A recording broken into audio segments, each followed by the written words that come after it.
Having high levels of caffeine in your blood may reduce body fat and lower the risk of type 2 diabetes, according to a new study. The study proposed that calorie-free caffeinated drinks might be used to combat obesity and diabetes. It builds upon previous research indicating that drinking 3 to 5 cups of coffee daily with 70 to 150 milligrams of caffeine could lower the risk of type 2 diabetes and cardiovascular disease. But how does caffeine reduce the risk of type 2 diabetes? Caffeine is known to enhance metabolism, promote fat burning, and suppress appetite. Daily caffeine intake of 100 milligrams has been estimated to increase energy expenditure, potentially lowering the risk of obesity, which in turn reduces the risk of diabetes type 2. Coffee, thanks to its caffeine content, can boost alertness, enhance mood, and improve physical performance. It also provides antioxidants that may help protect against certain diseases like type 2 diabetes and neurodegenerative conditions. However, moderation is crucial to avoid negative side effects, and its benefits can vary from person to person. While moderate coffee consumption can offer potential benefits, one must be mindful of overindulgence, as excessive caffeine intake can lead to adverse effects like insomnia, anxiety, and digestive issues. Drinking coffee in moderation helps strike a balance between enjoying its advantages and avoiding potential health risks. Fasting for 14 hours and eating within the remaining 10-hour window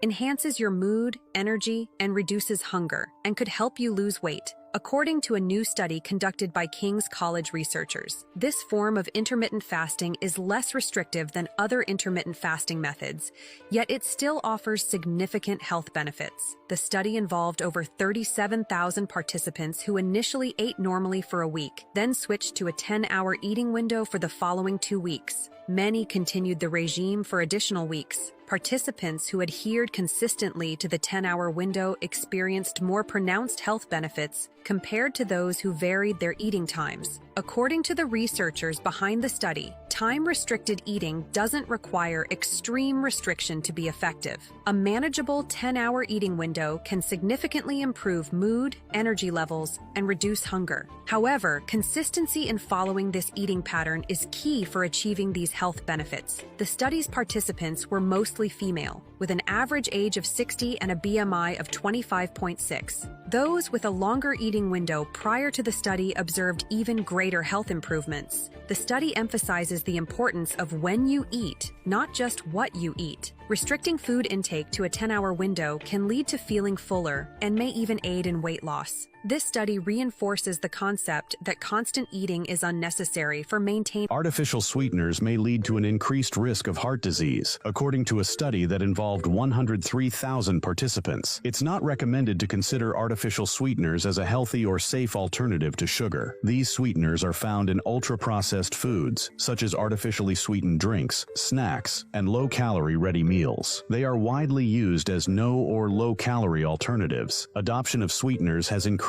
in recent years after studies highlighted the harm caused by added sugars and their link to multiple chronic diseases. Many studies led food companies to use artificial sweeteners instead in a wide range of food and drinks consumed daily. However, the use of artificial sweeteners by millions of people is increasingly being questioned by scientists. For the study, the team assessed artificial sweeteners of all kinds used in all dietary sources. A total of 37% of participants consumed artificial sweeteners with an average intake of 42.46 milligrams per day. This number corresponds to one individual packet of tabletop sweetener, or 100 milliliters of diet soda. Compared with non-consumers, higher consumers tended to be younger, have a higher body mass index, and were more likely to smoke. Higher consumers of sweeteners were also less physically active and were less likely to follow a weight loss diet. Artificial sweeteners were more associated with cerebrovascular disease risk. Aspartame intake was specifically associated with an increased risk of cerebrovascular events.